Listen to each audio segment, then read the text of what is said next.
Hey, what's going on, everybody? This is episode 5 of State of the Market. And the episode today is what to consider before you sell. So on top of other things that I'm going to talk about as far as the competition and how you look at other listings on the market and comps, obviously, Ben Bell is here again, our lending partner. He's going to talk about, if you're going to buy after you sell, how you get prepared for that.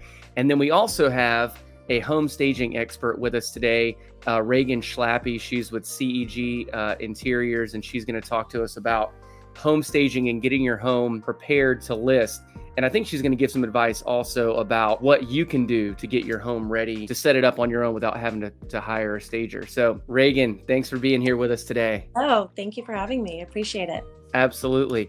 How long have you been in home staging? Technically 3 years. But I feel like I've been staging my home since birth because I'm always rearranging furniture to please the eye of anyone who enters. So I've always been into interior design. So I feel like I've been born into this field, but technically 3 years. Gotcha. Okay. Give us a little bit.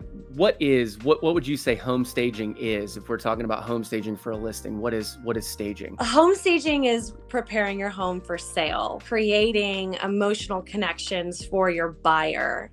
It's the marketing of the home, preparing it for photos to hit the internet and for other people to view your home as their own. We come in and prep the home. We declutter the home. We help you rearrange your furniture. So home staging is, in a nutshell, preparing the home for sale. Gotcha. Okay.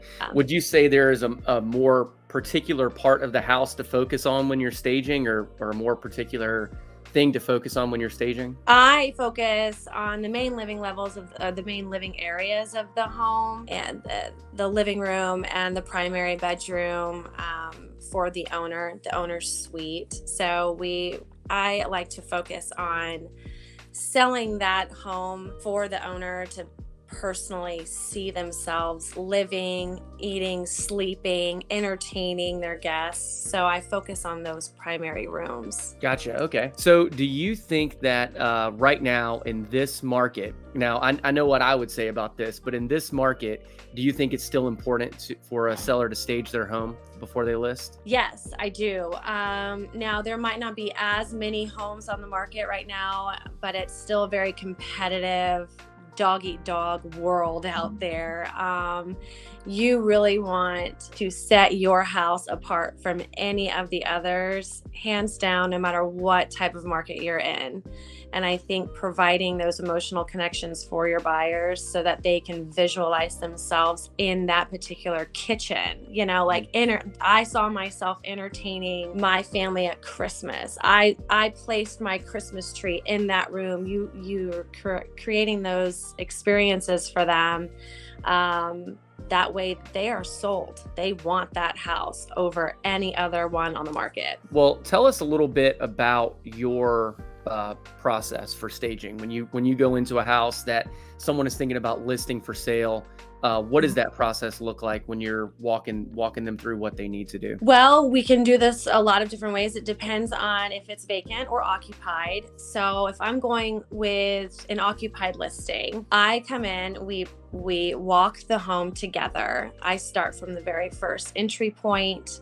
What is my first impression of the home? And we itemize what's in that entryway, and then we move around. I move around the home as if I am wanting to buy this home. So I give my tour as if, this is in fact the first time I see the home. So I like to walk as if I am showing the home. So I go through each room. We itemize each thing that needs to be done to each room, whether it be paint, move some furniture around, let's box some of this stuff up, let's remove some of this stuff from the walls, or let's just zhuzh it up with some accessories. So it could be something that you already have around the house. We shop the house, or we bring in some accessories from the warehouse. So it can work in a lot of different ways. But at the end of a consultation, you are provided with a full-on report so that you have the choice to do it DIY, or you can hire us to come back and do it for you. Okay, perfect. So give us give us some examples of some of those things that you might find around somebody's house that they could just sort of stage it on their own if they, were trying to maybe, if they didn't want to do the full professional staging and just wanted to do some things on their own, what could they do? Well, I first start out with the 3Ds, triple Ds. If you're thinking about preparing your home for sale, you have got to disassociate yourself from the home.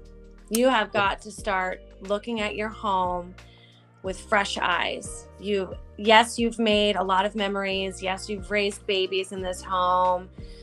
These are your four walls. You remodeled the kitchen. You're glued to this house, but you're listing it for sale. You've got to disassociate from it. Okay. And then you've got to declutter that house because you've lived there. You've accumulated a lot of stuff. Family photos, gotta go. Little trinkets, knickknacks here and there, gotta go. Just the stuff that you live with day to day, dishes in the sink, gotta go. You gotta start packing up because you're gonna sell. It's time to start packing. And then depersonalizing the home means, removing a lot of your family photos and just personal items that are very like sports memorabilia, religious political affiliations, stuff like that really is for you. It's time to pick it up and go. Yeah. Yeah. The sports is a big one for sure. Sports is a good, yes, especially if you're in the South, a lot of SEC. Yeah. There's a lot of rift, between some of these football teams. So, I think that touched on a lot. But if you have any other questions, always feel free to. Awesome. Before we let you go, what else do you want to tell us about staging and about your business? And also, if you want to drop your information here, anybody who's interested or thinking about selling can contact you. My name's Reagan. I am the owner of CEG Home Interiors. I also work alongside Everly Home Staging here in Atlanta. We share a huge warehouse of furniture. Primarily, we focus on vacant staging, but we also help out a lot of occupied dwellers who are wanting to kind of spruce up their homes. So we tailor to both, and we also offer redesign services. So if you are, a lot of times, some of the owners fall back in love with their home after we stage it, and which can be a bittersweet moment because they're like, oh, why didn't I do that in the first place? So we offer redesign services to kind of bring some of those ideas and put it into their new house. So you can reach me at 770-286-1600. Also, you can hit us up on Instagram, CEG Home Interiors and Everly Home Staging, ATL. So we offer all sorts of services, but hopefully we can see your house and help you out. So, Reagan shared a lot of good information about staging, and I think, that is definitely, I think that is definitely, very important when you're considering selling. And that was what I was going to talk about, is what your competition is. Competition, this is important when you're thinking about listing your house. Competition is not, those are not the comps in your neighborhood. So the comps in the neighborhood are comparable properties. So those are homes that have already sold. So that is very important for knowing kind of what your price point should be. But the competition is almost as important. So your competition are the houses that are listed when you put yours up. And that's almost as important as those comparable properties, because you have to think about, if I'm a buyer and this home comes on the market, or my home comes on the market, how does it compare to the others that are on the market right now? Why would somebody buy mine rather than that one? And that's how the staging comes in too. So if another house in your neighborhood, you're looking through the listing photos, it's active right now, and they have amazing photos, that have amazing staging, you may want to consider staging as well to compete with that listing. Ben, on the mortgage side, what do you think is important for folks that are getting ready to sell? I think if you're selling a home, I think, the past 4 episodes, let's say, we've talked mostly about first-time home buyers entering the buying pool, right? But if you're a seller and you have a house to sell, we need to determine, do you need to sell before you buy? Do you have your financials situated? Have you already been approved? Have you thought about doing a home equity line of credit or a bridge loan for down payment on a new home and keep yours as a rental? So there's a lot of different strategies that we talk about for home sellers. Tell me a little bit about bridge loan, because I think you talked about that in one of your videos today, and I saw someone else posted the same thing. So tell me about a bridge loan. How does that work? You're using the equity in your current home to buy for a down payment on a new home, and that just eliminates the contingency to sell before buying. So how competitive it is out there. So let's say, Tyler is working with a buyer, or excuse me, a seller, and they want this house really bad, but they don't have time to put their house on the market. Well, let's just do a bridge loan while we're doing your mortgage on your new home. We'll use that as down payment. And then after you guys get moved into the new home, Tyler would then come back and sell your current home that you're in, and then that would pay off your current lien and the bridge loan. Gotcha. What is the, how difficult is the qualification process for a bridge loan? Well, you have to qualify not only with your current mortgage payment, you have to qualify with the bridge loan payment, which is interest only, and you have to qualify for the new mortgage for the new house that you want. So you have to qualify for, let's say, 3 payments with your income in your debt to income ratio. So it still has to fit the profile. Gotcha. So are you seeing a lot of folks using bridge loans right now? A few, yeah, definitely the ones who can afford it, for sure, because it just eliminates that contingency to sell, and they know that they're going to pay that back once they do sell their current primary. So it's very popular for that.